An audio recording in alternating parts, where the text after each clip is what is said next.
कुछ खबरें आ रही हैं और ख़बर क्या है? ख़बर ये है कि भारत और पाकिस्तान के कॉन्फ्लिक्ट के बाद अब पाकिस्तान में बड़ी खलबली मची हुई है क्योंकि भारी नुकसान हुआ।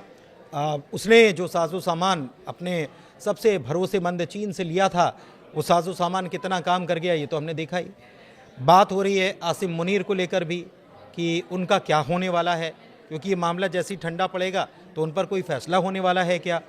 बात ये भी हो रही है कि अमेरिका की तरफ एक बार फिर से पाकिस्तान देख रहा है, तो दूसरी तरफ ईरान की तरफ भी उसकी नज़र है, क्योंकि ईरान ने कहीं ना कहीं सुप्रीमेसी दिखाने की कोशिश की है हथियारों के मामले में अमेरिका को, जो बीते दिनों टक्कर देने जैसी खबर आई थी कि उसके प्लेन्स जो हैं उनका सिस्टम ही रडार काम करना बंद कर दिया था। तो ये सारी चीज़ें हैं, इसी को लेकर आज चीज़ें हम समझने वाले हैं। अंकुर जी मेरे साथ मौजूद हैं। सबसे पहले अंकुर जी, पाकिस्तान को लेकर क्या खबर आ रही है, आसिम मुनीर को लेकर क्या खबर आ रही है?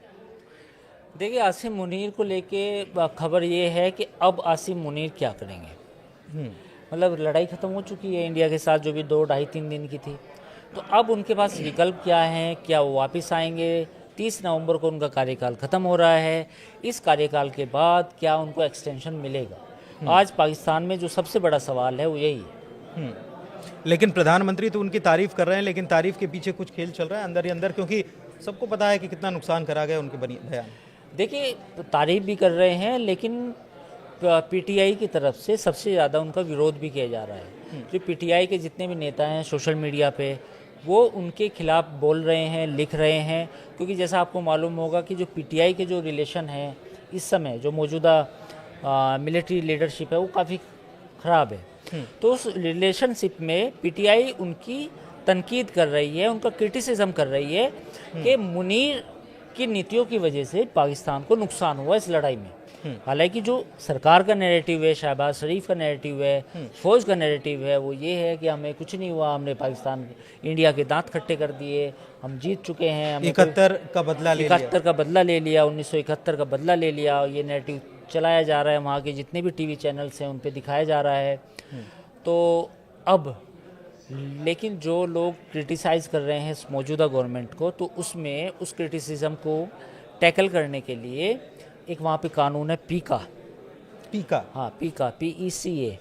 इस पीका कानून का उपयोग करके जो वहाँ के यूट्यूबर्स हैं, ख़ासतौर पर जैसे मैं एक दो का नाम भी लेना चाहूँगा, अहमद नूरानी हो गए, मोहित पीरज़ादा हो गए, उनके खिलाफ भी FIR हुई है, जबकि वो शायद पाकिस्तान में रहते भी नहीं हैं। तो उनको निशाना बनाया जा रहा है एक नैरेटिव, क्योंकि अगर ये नैरेटिव ना बनाया जाए, अगर फ़ौज के खिलाफ माहौल बन जाए तो फिर एक्सटेंशन नहीं मिलेगी। तो आसिम मुनीर को एक एक्सटेंशन चाहिए। जैसा कि हम अपने दर्शकों को बताना चाहेंगे, जो पाकिस्तान में आर्मी चीफ होते हैं उनका जो पीरियड होता है आर्मी चीफ को 3 साल का होता है। तो चूँकि ये कॉन्स्टिट्यूशन में चेंज किया गया पहले, तो वो 3 साल को बढ़ा के अब एक और दिया जा सकता है। तो वो अगले 3 साल और बने रहना चाहते हैं, तो उसी की पूरी क़यादत हो रही है, पूरा खेल चल रहा है वहाँ पे।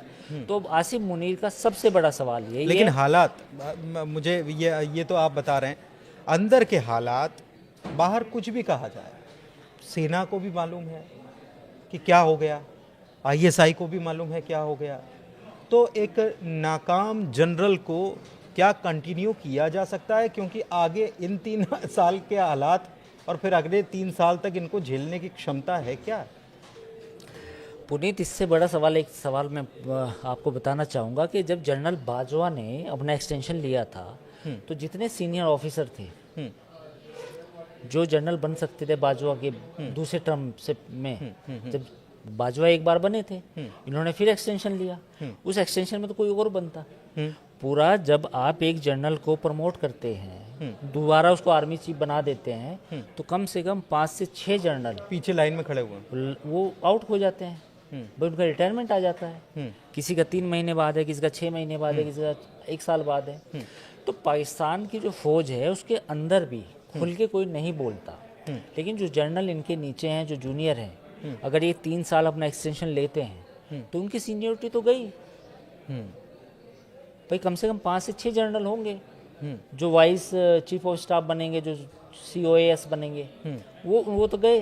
उनको क्या मिलेगा? वो तो रिटायर हो जाएंगे अगले साल, उससे अगले साल, या तो वो नाराज होंगे तो कुछ काम भी करेंगे अब पीछे पीछे पीछे सवाल अंदर यही अंदर। है कि जो कोर कमांडर हैं इनके, ये अभी पाकिस्तान में अभी नेताओं को निशाना बनाया जाता है। एक वक्त वो भी आएगा, क्योंकि जो जर्नलों के इनके काम हैं, जो बाजवा हों उनको भी सेकेंड एक्सटेंशन चाहिए, इनको भी चाहिए, जियाउल हक भी 10 साल रहना चाहते हैं, और मुशर्रफ भी 11-12 साल रह के गए हैं। ये जो जर्नल हैं इनका अगर कुछ इन्हें जवाब मिलेगा तो फौज के अंदर से ही मिलेगा, मुझे लगता है किसी दिन ये किसी एक बड़ी घटना होने वाली है, क्योंकि ये बारूद के ढेर पे बैठे हैं खुद के प्रमोशन के लिए, खुद आर्मी चीफ बने रहने के लिए 6 साल तक। ये कम से कम 5 से 7 जर्नल ऐसे होते हैं जिनका इमीडिएट खत्म करवा दे करियर, प्रमोशन खत्म हो जाता है, सब कुछ खत्म हो वो जाता तुरंत जो है 3 महीने बाद रिटायर हो जाते हैं। उनको क्या मिलता है? है, घर बैठ और जाते आसिम मुनीर के बारे में तो मैं आपको ये भी जानकारी देना चाहूँगा कि ये उनका लास्ट डे इनको प्रमोट किया करके बनाया गया था। हैं।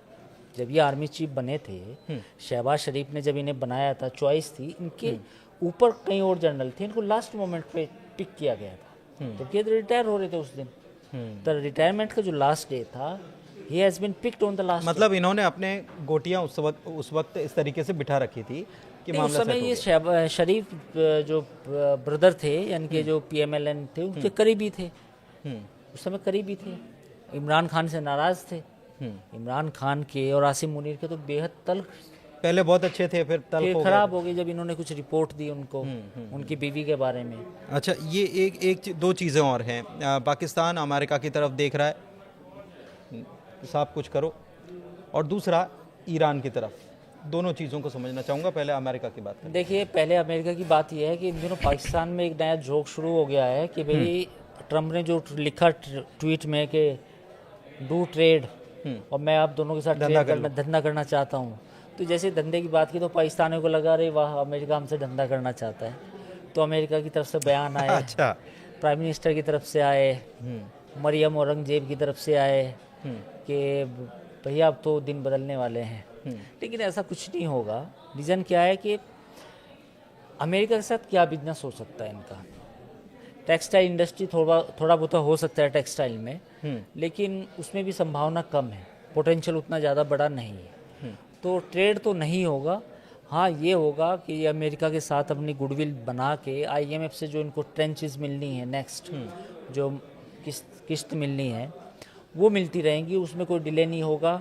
या भारत की तरफ से जब कोई एतराज़ किया जाएगा IMF में, तो वो एतराज़ नलीफाइड हो जाएगा, अमेरिका अगर इनका साथ दे या ये अमेरिका के पास जाए। मैन्युफैक्चरिंग वगैरह शुरू हो सकती है, क्योंकि पहले किसी दौर में तो पाकिस्तान में होती थी, खास तौर पर खेल वगैरह 70s तक था वो माहौल, जब इनके पास पैसा आया था।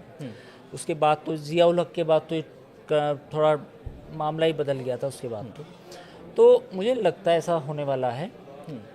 तो ये जो इनके अभी, लेकिन ट्रेड की तरफ ध्यान जा रहा है। अगर पाकिस्तान को समझ में आ रहा है कि ट्रेड करना है, अच्छा है, तो कम से कम दूसरी तरफ फोकस तो सही जा रहा है। नहीं, ऐसा हो ही नहीं सकता, क्योंकि अगर इन्हें ट्रेड करना होता तो सबसे पहले तो अपने पड़ोसी के साथ करते। इस सवाल का जवाब है, सीधा सवाल का जवाब है। अगर आपको धंधा करना था, अगर आपको अपनी गरीबी मिटानी है, चीनी का अच्छा मैन्युफैक्चरिंग नहीं, चीना का ज़्यादातर माल वहाँ पे असेंबल होता है। शुगर अच्छा, शुगर का भी वहाँ पे बहुत दिक्कत है। शुगर में भी वहाँ पे जमाखोरी बहुत होती है। शुगर इंडस्ट्री एक बार बहुत अच्छा करती थी पाकिस्तान की, फिर बाद में शुगर को एक्सपोर्ट करना शुरू किया, और फिर कुछ लोगों ने गलत तरीके से उस एक्सपोर्ट की गई शुगर को वापस खरीदा, जब पाकिस्तान में शुगर की कमी हो गई, उसको महंगे दामों पे बेचा। तो शुगर इंडस्ट्री एक बार ठीक थी, लेकिन अब उसकी भी हालत इतनी अच्छी नहीं है जितनी होनी चाहिए। अच्छा, फिर ईरान की तरफ भी देख रहा है कि सब कुछ अब इस पड़ोसी के ऊपर, चीन के ऊपर भरोसा किया तो मामला फूका हुआ। लेकिन ईरान के साथ तो जो सबसे ज़्यादा ट्रेड होता है वो इलीगल तेल का होता है, जो पूरी जो बाउंड्री लगती है, तो लगता है तेल होता है। अब कुछ लोग तो ये भी कहते हैं उसमें फ़ौज का कट भी है, क्योंकि बॉर्डर पे तो फ़ौज है। तो एक अनुमान है, I don't know actual number क्या है, बट 20% जो उनका तेल होता है वो इलीगल रूट से आता है, ईरान से। तो सबसे बड़ी बात तो यही है। तो ये ऐसे करेंगे और अमेरिका को भी साथ में लेके चलेंगे तो दोनों साथ चीज़ें चल पाएंगी क्या? पर नहीं, मुश्किल है। अमेरिका तो शायद ट्रेड ना करे, और ईरान का जो अपना मसला है वो आपको तेल मिलता रहेगा जैसे आपको पहले मिलता रहा है, बट ईरान में आपको ईरान की अपनी प्रॉब्लम शुरू होने वाली है, जो जिसकी हम चर्चा अपने वीडियोस में लगातार करते रहते हैं। कल भी बात कि कर रहे अगर थे लड़ाई छिड़ गई ईरान के साथ अमेरिका इसराइल की तो फिर मुश्किल होगा। क्या और वैसे ही वो ट्रेड के ऊपर वैसे ही उसने सैंक्शंस लगा रखे हैं, सैंक्शन लगे हुए हैं, आप कितना ट्रेड कर सकते हैं? नहीं, इनडायरेक्ट वे में भी कि इनडायरेक्ट में मैंने मतलब बताया आप कि लेके आ रहे हो उसको इलीगल तेल आता है वहाँ से। दूसरे शिप के ऊपर अपलोड करके और फिर नहीं, बॉर्डर भी लगता है ना, तो वो नीचे ऐसे सप्लाई होता है बॉर्डर से, तो वो तो कोई दिक्कत ही नहीं है। मतलब नहीं, हथियार भी चाह रहा है शायद से पाकिस्तान ईरान नहीं, से वो तो चीन से भी मांगे हथियार। नहीं, लेकिन ईरान से उसके ड्रोन और ये सारी चीजें हाँ, कि ईरान से भी कुछ ऐसा ड्रोन, कुछ हो जाए। ड्रोन टेक्नोलॉजी में ईरान का थोड़ा सा काफ़ी अच्छा है, तो ड्रोन ईरान से मांगे हैं, चीन से भी हथियार मांगे हैं, और साथ ही जो एयरबेस का नुकसान हुआ था उनको भी रिपेयर करने का काम चालू कर दिया है पाकिस्तान में। शिफ्टिंग कर रहे हैं मेरे ख्याल से सैन्य हाँ, अड्डा की एक खबर ये भी मुश्किल आ आई थी गई है। बिल्कुल कि जो GHQ है और जो ये आसिम मुनीर का जो घर है उसको इस्लामाबाद शिफ्ट करने की तैयारी हो रही है। तो GHQ रावलपिंडी का नया पता जो होगा वो इस्लामाबाद होगा। अच्छा, तो आप समझ गए होंगे कि क्या खलबली, क्या हलचल मची हुई है और पाकिस्तान में क्या कुछ अंदर ही अंदर चल रहा है।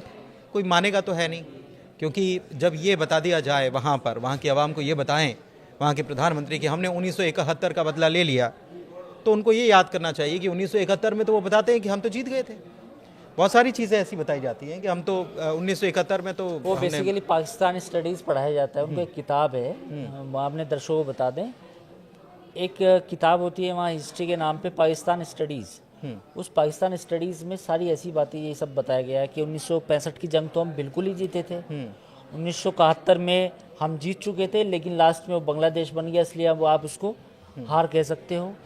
1999 में भी हमारी जीत हुई थी और 2025 में भी हमारी जीत हुई। तो ये ऐसे बता रहे हैं वो कि ऐसा ऐसा हो रहा है, जो भी हो रहा है उसको सुनना चाहिए, पाकिस्तान की आवाम को बहुत अच्छे से सुनना चाहिए, और दुनिया में जो चल रहा है, आने वाले दिनों में जो नज़र आ रहा है उसके ऊपर देखते भी रहना चाहिए, क्योंकि पाकिस्तान से बाहर भी दुनिया है, उसको अच्छे से आप समझिए, देखिए कि क्या चल रहा है और कौन किसकी पोल खोल रहा है। इससे ज़्यादा अपने मुल्क के लिए तो हर कोई बात करता है, लेकिन वाकई में ज़मीनी स्थिति क्या है इसको समझना भी बहुत ज़रूरी है। पाकिस्तान, हिंदुस्तान, ये सब तो होता रहेगा, लेकिन हमारी हालत क्या है अंदर से तो हम जानते हैं, तो इसको समझिए। खैर, इस वीडियो में इतना ही, चर्चा को यहीं करेंगे समाप्त। कैसा लगा वीडियो ज़रूर बताइएगा और हमारे चैनल को लाइक कीजिए, सब्सक्राइब कीजिए। बहुत शुक्रिया।